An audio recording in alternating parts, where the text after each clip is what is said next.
미국 다우 지수는 거의 한 4, 50%. 네. 나스닥은 이번에 이제 기술주 4차 산업혁명이기 때문에 나스닥이 다우보다 엄청 올랐고 그래서 네. 많이 떨어졌거든요. 거의 네, 한 그러니까 닷컴 버블 때 87% 폭락했으니까 아. 네. 이번에도 거의 7, 80% 폭락한다. 기술주. 네. 네. 테슬라도 7, 80% 폭락합니다. 아. 네. 암호화폐는 비트코인조차도 8, 90% 폭락합니다. 네. 그리고 부동산 네. 3, 40%. 아. 모든 자산이 다 무너지는 거죠. 네. 자산시장 대학살 혹은 네. 다가오는 경제 대침체는 정해진 미래다라고 보시면 돼요. 네. 이게 뭐 2, 3년 안에 올 것이냐. 아, 자산시장 대학살은 무조건 온다. 그렇죠. 무조건 온다. 아. 언제 올지는 우리가 예측할 수 없지만 네네. 올 때가 되면 근접하면 어떠한 신호들이 오는지. 근접하기 시작하면. 그렇죠. 그 신호들은 정해져 있어요. 네. 네, 첫 번째 가장 중요한 요소가 기준금리 인상 후반부입니다. 네, 기준금리 인상이 거의 끝 무렵에 올랐을 때와 네. 올라서 연준이 기준금리 인상을 멈추거든요. 멈추고 쭉 오랫동안 유지하거든요. 네. 그리고 그 멈췄을 때 일정한 시간이 지난 이후에, 즉 다시 말하면 기준금리가 최고점에 올라가서 부채를 가진 사람들이 버티는데 최대의 한계치에 도달했을 때죠. 네네. 네. 그리고 경제 성장률이 거의 밑바닥으로 이제 본격적으로 추락하기 시작할 때, 네. 추락해서 평균치를 밑으로 떨어질 때, 그리고 완전 고용 이 세 가지가 동시에 일어나면 거의 99%. 그래서 그건 이제 정해진 미래고 그 정해진 미래의 그 사건, 그 결정적인 사건에서 네. 우리가 충격을 얼마나 잘 방어를 하느냐. 네. 그리고 충격을 받은 이후에 얼마만큼 회복 탄력성이 뛰어나느냐. 그래서 예를 들면 1997년 외환위기라는 우리나라 건국의 가장 큰 경제적 충격을 받았지만 네네. 그 이후에 그걸 대응도 잘했고 국민들이 금모으기부터 시작해서 그리고 그 다음에 3차 산업혁명이라는 새로운 어떤 돌파구를 잘 잡아서 네. 굉장히 빠르게 회복이 됐죠. 그러면서 한국이 붕괴가 안 됐죠. 그렇지만 만약에 그 부분에서 실수를 하게 되면 곧바로 붕괴로 갈 수도 있다. 라는 거죠. 네. 뭐 이 붕괴는 나라가 망하는 건 아니고요. 한국 사회가 더 깊은 혼란 네. 그리고 사회적으로 어떤 더 지금보다 더 극명하게 네. 진영이 갈려서 적대화되는. 그래서 미국처럼 굉장히 이 서로 갈등이 깊어지는 그러면서 그게 결국은 산업의 발목을 잡아서 한국의 성장이 장기적 저성장에 빠지는 일본처럼 잃어버린 10년, 20년, 30년을 가버리는 이제 그런 시나리오도 가능하다라는 네. 거죠.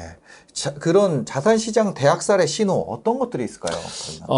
일단은 경제가 순환과 불황을, 그러니까 호황과 불황을 반복하죠. 네네. 네, 그건 이제 신용 창조에 의한 경제 성장 시스템 때문이고 또 다른 여러 가지 이유가 있지만 네. 이제 반복된다라는 거죠. 그렇기 때문에 다시 오는 거는 분명하다. 네. 보통은 이제 짧게는 7, 8년, 길게는 한 10년 플러스 마이너스 주기로 이제 옵니다. 네네. 네, 그런데 이제 코로나19 때 2000년대 붕괴가 됐지만 사실 이번은 조금 더 빠르다라고 좀 생각을 하면 됩니다. 그래서 2000년대 붕괴됐으니까 뭐 2030년이 아니라 제가 말씀드린 대로 짧으면 2, 3년. 네, 길어도 4, 5년 그러면 한 25년 안팎이니까 5년 안에 지금 오는 거죠. 네, 그 이유가 사실은 2001년 때 자산시장에 큰 폭의 하락이 있었지만 네네. 사실은 자산시장만 충격을 받았지 모든 실물 경제, 금융 경제 시스템은 연준을 비롯해 중앙은행이나 각국 정부들이 전부 다 돈을 투여해서 막았죠. 네. 그래서 그때가 사실은 2008년 이후에 거의 12년 정도 되면서 그 근본적으로 실물 시장에 있는 실물과 금융 시장에 있는 버블을 걷어냈어야 되는데 네. 걷어내지 못하고 가버린 거죠. 그래서 엄밀히 그걸 빼버리면 2008년부터 다음번 예를 들면 25년이라고 길게 잡은다면 네네. 이게 17년 동안 쌓인 버블이 되는 겁니다. 네. 25년까지니까. 그렇죠. 길게 잡아도. 네네. 네. 그러면 17, 8년 정도 쌓인 게 터지니까 굉장히 크게 터지겠죠. 네네. 그래서 일단 그 원리를 이해하셔야 되고요. 그리고 이제 터지는 건 어떻게 되느냐. 그러니까 두 가지로 나눠볼 수 있어요. 그러니까 금융 시스템에 큰 충격을 주지 않는 침체가 있고요. 네. 금융 시스템에 충격을 주면서 가는 침체가 있습니다. 네. 예를 들면 금융 시스템에 충격을 주면서 가는 어떤 그 대침체가 사실은 전자보다 훨씬 더 크겠죠. 네. 제가 염려하는 건 이제 이 부분까지도 염려를 하는 겁니다. 네네. 예를 들면은 이게 이제 2008년 미국의 부동산 때문에 금융 시스템이 충격을 크게 받았죠. 네. 네. 그 다음에 우리나라 보면 1997년 우리나라 금융 시스템이 뭐 전체가 다 충격을 받았죠. 네네. 그러니까 이런 게 바로 후자고요. 네. 그렇지 않는 자산 시장의 어떤 대조정 이런 것들이 이제 전자다라고 네. 보시면 되고요. 지금은 후자일 가능성도 우리가 굉장히 높게 봐야 된다. 금융 시스템 충격이 올 가능성이 높다. 그렇죠. 거기에까지. 그러면 금융 시스템의 충격이라는 건 뭐냐라고 하면 네. 일단 정크본드. 네. 채권 시장의 충격이라고 보시면 됩니다. 채권 시장에서 굉장히 커다란 충격을 받는다라고 네. 보는 거고요. 예를 들면 그 첫 번째가 정크본드, 그 다음에 정크 직전 단계에 네. 있는 거, 그리고 이 두 개가 굉장히 큰 충격을 받고 그 충격을 받으면서 일시적으로 신용 경색이 생기면서 네. 그 위에 있는 우량 채권들에도 일시적인 신용 경색이 오면서 금융시장 전체가 타격을 보는 거죠. 여기에 만약에 파생 상품까지 연결돼 있으면 네. 그게 이제 더 큰 파급 후폭풍을 이제 주는 거죠. 이게 2008년에 미국에 일어났던 금융위기입니다. 네. 그런데 중요한 거는 2008년 이후에 결국은 다시 금융 시스템 회복이 되지만 돈이 가면서 네. 이 정크본드라든지 정크본드 위에 있는 이 채권들도 사실은 시간이 지나면 점점 더 이렇게 부실이 누적되거든요. 네. 버블이. 그런데 이거를 2020년에 털었어야 되는데 2020년에 사실은 굉장히 높은 수준까지 올라갔어요. 네네. 네, 그래서 그 규모만 본다면 2008년과 거의 비슷한 수준까지 정크본드나 그 위에 채권 시장의 위기 이 버블이 올랐는데 네. 코로나19가 터지면서 연준이 네. 정크본드를 전부 다 매수를 해줬습니다. 이걸 그때 부실을 털었어야 돼요. 쉽게 해서 좀비 기업도 시장에서 그냥 사라지게 만들고 부실을 털었어야 되는데 네. 이거를 거기까지 하면 전 세계 실물 경제가 완전히 셧다운된 상황에서 네네. 이 금융시장까지 만약에 다 터져버리면 네. 이게 미국 경제가 걷잡을 수 없게 되잖아요. 네. 그러니까 연준이 전부 정크본드를 산 겁니다. 심지어는 어디까지 나왔냐면 일본이 과거에 했던 것처럼 주식시장도 매입을 할 수 있겠다라는 말까지 나올 정도로 네. 다급했습니다. 그러다 보니까 이 금융시장을 전부 다 연준이 막아주니까 네. 주가가 떨어지면서 굉장히 빠르게 반등을 했죠. 네. 네. 그게 이제 2020년입니다. 그런데 다음번에는 연준이 그렇게 할 수가 없다라는 거죠. 이미 샀으니까. 이미 샀고 많았고 그렇게 하면 더 큰 문제가 있고 네. 또 다음번에는 2020년과 같이 전 세계 경제가 미국의 전체가 셧다운될 일은 없잖아요. 그러면 결국은 연준의 역할 중 중앙은행의 역할 중에 하나가 이 실물 경제 시장 혹은 금융 경제 시장에서 이런 부실들을 적당한 시기에 털고 가야 되거든요. 네. 그래야 다음에 또 성장하죠. 예를 들면 쭉 봐서 계속 돈을 밀어줬는데 도저히 이제는 경쟁력이 없고 뭐 이런 못 사는 좀비 기업들, 좀비 기업들이 가진 채권들 이게 뭐 정크본드잖아요. 네네. 이런 것들은 해소를 시켜버려야죠. 파산을 시켜버려야 되죠. 안전한 측면에서. 그래야 돈이 더 미래 경쟁력이 있고 4차 산업으로 갈 수 있는 이런 기업으로 돈이 흘러가죠. 네. 네. 이게 이제 연준이 굉장히 해야 될 중요한 역할이거든요. 근데 이제 이거를 연준이 2020년에는 셧다운 때문에 못 하는 거예요. 네네. 그러면서 이제 이들이 더 많이 누적이 됐죠. 그래서 다음번에는 분명히 이 부분에 있어서 금융 충격이 있을 것이다. 라는 거죠. 그러면 이제 이게 신흥국 채권이라는 게 다 옮겨 붙는 겁니다. 네. 그래서 다음번 시장은 버블 규모 자체도 17, 8년 정도 누적된 거. 네네. 그리고 금융 시스템에서도 정크본드나 이런 그 부실 채권들에도 충격을 받고 네. 심지어는 여기에 자산 시장도 폭발적으로 지금 오른 상황이고 네. 여기에 또 하나는 이제 다음번에 제가 굉장히 위험하게 보는 거는 모든 자산, 부동산 시장도 가격이 엄청 올랐어요. 그래서 네. 미국 같은 경우에도 실러 지수 같은 거 보면 2008년의 지표보다 지금 더 높으니까요. 그러니까 위기 전에 그렇죠. 직전 지표보다. 예, 직전 지표보다 높죠. 그러니까 네. 지금 버블이 안 낀 데가 없어요. 그런데 네. 보통은 채권 시장 혹은 주식 시장 뭐 같이 일어날 수도 있지만 네. 여기하고 부동산 시장의 버블 붕괴가 이게 서로 비껴갑니다. 네. 비껴가요. 네네. 네, 대체적으로 그랬어요. 예를 들면 2000년도에 닷컴 버블은 네. 주식시장과 채권, 네. 특별히 그것도 다우도 아니고 이 기술주, 나스닥 쪽이죠. 네네. 네. 그리고 그 다음에 2008년에 부동산 이게 비껴갔거든요. 네네. 네. 왜냐하면 이 자체로 굉장히 충격이 크니까. 네. 그런데 문제는 지금은 이 비껴가는 타이밍을 놓쳐버린 거예요. 예를 들면 2000년도에 채권 시장과 주식 시장을 털었어야 돼요. 네네. 그리고 나서 다음번에 이제 부동산이 오르면 또 부동산을 또 한번 부실을 털고 이래야 되는데 네. 2002년이라는 이 상황이 2000년도라는 이 코로나 상황이 그거를 하나를 못 했어요. 그러니까 어떻게 됩니까? 다음번에 두 개가 겹쳐오죠. 같이 터지는 거예요. 그래서 사실은 굉장히 큰 충격이 올 가능성이 높다. 그래서 굳이 비유를 한다면 네네. 이게 어느 정도 충격이냐 하면 그냥 2008년 서브프라임 충격 네. 그리고 뭐 닷컴 버블 혹 그 정도 수준은 아마 기본적으로 오지 않을까.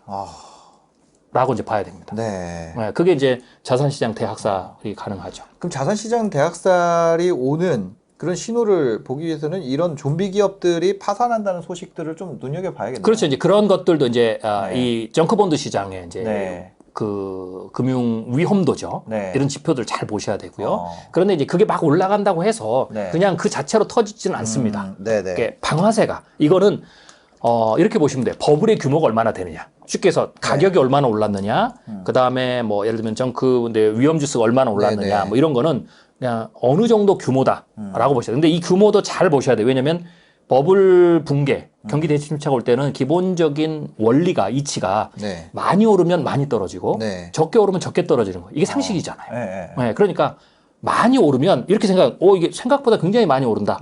쉽게 해서 비이성적 버블이라고 얘기할 정도로 네네. 혹은 그걸 넘어설 정도로 그러면 그냥 이렇게 공식처럼 생각하시면 됩니다. 다음번 터질 때는 엄청나다. 네. 부동산이 굉장히 많이 올랐잖아요. 네. 예를 들면 다음번 터질 때는 과거의 조정보다 더 크다. 이렇게 생각하는 게 상식입니다. 그래서 규모는 다음번에 어느 정도 떨어질 것이냐를 가늠하는 데 사용하시면 되고요. 그게 네네. 이제 신호가 되는 겁니다. 그래서 네. 규모, 올라가는 규모, 부실도를 보는 것도 그것에 대한 신호가 되고요. 네네. 그렇다고 해서 이게 버블이 그냥 터지지 않고 방아쇠가 당겨져야 되죠. 네. 그래서 이제 방아쇠에 대한 신호를 제가 이제 여러 가지 이 책에 담았는데 뭐 네. 대표적으로 몇 가지를 말씀드리면 네. 일단은 첫 번째 미국의 사례를 좀 제가 가지고 분석을 했는데 네. 미국이 뭐 자산시장에서 대충격이 일어나고 이렇게 버블 붕괴가 될 때는 그냥 되는 게 아니고요. 대체적으로 첫 번째 가장 중요한 요소가 기준금리 인상 후반부입니다. 네. 기준금리 인상이 거의 끝 무렵에 올랐을 때와 네. 올라서 연준이 기준금리 인상을 멈추거든요. 멈추고 쭉 오랫동안 유지하거든요. 네. 그리고 그 멈췄을 때 일정한 시간이 지난 이후에 즉 다시 말하면 기준금리가 최고점에 올라가서 부채를 가진 사람들이 버티는데 최대의 한계치에 도달했을 때죠. 네네. 네. 사실 그렇기 때문에 연준이 더 이상 기준금리를 못 올리는 거거든요. 그러니까 기준금리를 쭉 올렸다가 멈추는 시점이 첫 번째 신호다. 기준금리를 더 안 올린다. 여기가. 그렇죠. 더 정확히 얘기하면 더 못 올리는 거죠. 네. 한계치. 인플레이션을 잡기 위해서는 올려야 되는데 네. 더 올렸다가는 금방 터지니까 내가 여기서 거기가 멈추는 왜 거죠. 위기가 오는지 알겠다. 그렇죠. 그래서 미국 주식시장을 100년간 다 분석하면 네. 거의 다 아주 공통적으로 나온 대표적으로 공통적으로 나온 게 기준금리 인상 후반부에 다 터집니다. 그러니까 그 전까지는 왜냐면 이 올리기 전에 그 금리 내리는 게 상승의 이유였잖아요. 그렇죠. 그러니까 올라가가지고 멈추면 야 이제 더 오르를 신호야. 이거 네. 내리면. 그렇죠. 그래서 더 베팅을 하다가 그냥 확 가버리는 거죠. 네. 그래서 이 말은 거꾸로 하면 지금 이제 기준금리 올리기 시작했잖아요. 이거는 더 올라간다는 얘기 아니에요, 그러면? 그렇죠. 그러니까 연준이 뭐 빅스텝을 올리거나 네. 혹은 뭐 1년에 뭐 7번 올리거나 네. 뭐 이때는 사실은 조정은 와요. 대조정. 그건 대조정이지 다가오는 대폭락이 아니에요. 그건 있을 수 있지만 대폭락은 아니다. 거꾸로 이렇게 보시면 돼요. 네, 오히려. 네. 그래서 이제 그게 첫 번째 가장 중요한 신호. 네, 그럼 네. 예를 들면 투자자 입장에서 이렇게 생각하시면 돼요. 기준금리 연준이 쫙 올리다가 멈췄다. 그러면 이거는 첫 번째 위기 신호입니다. 이제 뭐 더 사지 말자. 이때부터는 방어를 하셔야 됩니다. 네. 대폭락을 대비하셔야 돼요. 물론 그 즉시 터질 수도 있고 네. 그 3개월 안에 혹은 6개월, 1년간 버틸 수도 있어요. 네네. 네, 버틸 수도 있지만 분명히 이때가 꼭지점의 신호다라고 봐야 되고요. 물론 하나 좀 주의하실 게 연준이 올리다가 이렇게 쭉해서 버티다가 금리를 내리는 경우가 있어요. 네. 이러면은 주가가 다시 그때는 터지지 않습니다. 그때 다시 오르죠. 네. 네, 그러니까 제가 염려하는 게 사실 스태그플레이션을 피하고 연준이 인플레이션을 잡고 난 이후에 나타나 이게 두 번째 제가 위험성이거든요. 이때는 일시적으로 주가가 더 뛰어요. 왜냐면 금리를 내리니까. 네. 네, 그리고 이제 금리 압박을 막 받는 정크본드나 이런 부실 회사들도 숨통이 트이잖아요. 네. 터지질 않는단 말이죠. 그러면 이때 어떤 경제 성장도 약간 반전이 와요. 네. 기업 이익도 반전이 오고 이러면서 주가가 쫙 뜁니다. 그러면은 버블이 더 쌓이고 터질 때는 더 크게 터지죠. 이게 이런 경우도 있어요. 네. 그렇지만 어쩌든지 간에 다시 올리면 인플레이션도 다시 올라가거든요. 네네. 그러면 연준이 다시 올려요. 그러면 더 터지죠. 그래서 그 기준금리 인상에 대한 부분들을 잘 보셔야 되고요. 네. 두 번째로는 경제성장률 하락입니다. 경제 성장률의 하락. 네, 그리고 기업의 이익률이 거의 밑바닥에 도달할 때 네. 이것도 굉장히 중요한 신호입니다. 네. 그리고 이제 세 번째가 네. 완전 고용인데 네. 완전 고용에 이른 이후에 일정 기간 시간이 지나면 터집니다. 그래서 정확히 얘기하면 기준금리 인상 후반부 네네. 그리고 경제 성장률이 거의 밑바닥으로 이제 본격적으로 추락하기 시작할 때, 네. 그 추락해서 평균치를 밑으로 떨어질 때, 그리고 완전 고용 이 세 가지가 동시에 일어나면 거의 99%. 네. 완전 고용이라면 좋은 것 같은데. 그렇죠. 네. 그렇지만 이제 그게 경기가 정점을 찍었다. 더 좋아질 것이 없다. 그렇죠. 라는 거죠. 근데 지금 코로나19 이후에는 세 번째 조건은 완전히 도달해버렸어요. 완전 고용. 그렇죠. 지금 거의 이제 올해 내년에 완전 고용이 들어가 버리거든요. 네네. 그래서 하나의 조건은 됐죠. 그렇지만 네. 나머지 이 두 가지 조건. 기준금리. 기준금리하고 경제성장률. 네. 그래서 사실은 다음번 자산시장에 대한 어떤 대충격 이 부분은 만약에 이제 대충격이 오면 미국 다우 지수는 거의 한 40-50%, 네. 나스닥은 이번에 이제 기술주 4차 산업혁명이기 때문에 나스닥이 다우보다 엄청 올랐고 그래서 네. 많이 떨어질 거거든요. 거의 그러니까 닷컴 버블 때 87% 폭락했으니까 네. 이번에도 거의 7-80% 폭락한다. 기술주. 테슬라도 7-80% 폭락합니다. 네.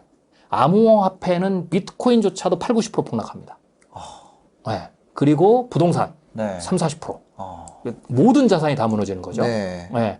이제 그 부분과 연결돼 있기 때문에 이 기준금리 인상 그리고 경제 성장률이 평균치 밑으로 쭉 떨어지는 이 부분에 대한 신호들을 잘 보고 계셔야 됩니다. 네. 알겠습니다. 그런데 그렇게 떨어지고 나면 이런 것들 아까 얘기했던 7가지 산업군에 속하는 걸로 좀 내가 투자를 시작을 해보는 것도 그렇죠. 이제 그게 떨어지고 난 이후에는 아까 말한 뒤바뀐 7개의 승자 산업들에서 그 다음에 이제 본격적으로 시장이 확대되는 그런 일이 이제 벌어지죠. 알겠습니다. 어떻게 보면 그 순간들 이런 자산시장 대학살과 우리나라 기업들이 이런 7가지 산업에 대해서 경쟁력을 갖추는 그게 반격의 시간이다. 그렇죠. 이렇게 볼 수 있겠네요. 그거를 이제 잘 대응을 하고 또 빨리 회복력을 가지고 뒤바뀐 산업으로 가면 뭐 제가 책에서 얘기했듯이 한국의 위대한 반격의 시간이 시작되고 그렇다면 뭐 주식시장도 일시적으로 충격을 받아서 그 큰 폭의 하락률은 어차피 피할 수는 없거든요. 그렇지만 다시 반등을 해서 코스피가 뭐 4천, 5천도 충분히 갈 수 있는 잠재력을 가지고 있죠. 네, 알겠습니다. 오늘 정말 미래에 이렇게 될까? 이런 생각도 들지만 또 한편으로는 준비를 해야겠다. 그럼요. 이런 두 가지 생각이 같이 드는 내용을 좀 시간을 두고 이야기를 나눠봤습니다. 오늘 마지막으로 저희 시청자분, 독자분들에게 해주고 싶은 말씀이 있다면? 네, 제가 이제 초반에도 말씀드렸지만 우리나라는 지금 도약, 일본을 추월하고 중국과 대등한 싸움을 할 수 있는 잠재력도 충분히 힘이 있고요. 동시에 한국 사회 자체가 경제가 굉장히 큰 충격을 받아서 장기 침체 그리고 미국처럼 뭐 이렇게 너무 극단적으로 달려서 서로 적으로 여기로 내전 상황을 할 수 있는 이 힘도 동시에 존재하거든요. 결국은 우리가 더 나은 미래를 만들려면 한국의 위대한 반격의 시간을 우리가 만들려면 결국 우리가 이 안에 있는 도약의 힘과 붕괴의 힘 두 가지를 잘 인식하는 게 중요합니다. 정치권에서부터 시작해서 기업, 개인에 이르기까지. 그리고 나서 결정적인 순간에 우리가 좋은 선택들을 해야 되겠죠. 좋은 선택들을 하는 방법이 여러 가지가 있지만 좋은 선택을 하는 데 있어서 가장 중요한 것은 미리 먼저 생각을 해보는 거죠. 그래서 이 먼저 생각해보는 힘이 굉장히 중요하고 동시에 너무 미래를 부정적으로 너무 환상적으로도 보지 말고 가능하면 양쪽의 영역들을 균형 있게 살펴보는 게 중요합니다. 그래서 그런 부분들의 시각을 가지고 나가면 충분히 우리가 더 나은 미래를 만들 수 있을 거라고 생각이 됩니다. 알겠습니다. 이렇게 바쁘신 가운데 시간 내주셔서 감사합니다. 감사합니다. 네, 영상 보시고 도움이 되셨으면요 구독과 좋아요, 댓글까지 부탁드리겠습니다. 영상 봐주셔서 감사합니다. 행복한 하루 되세요.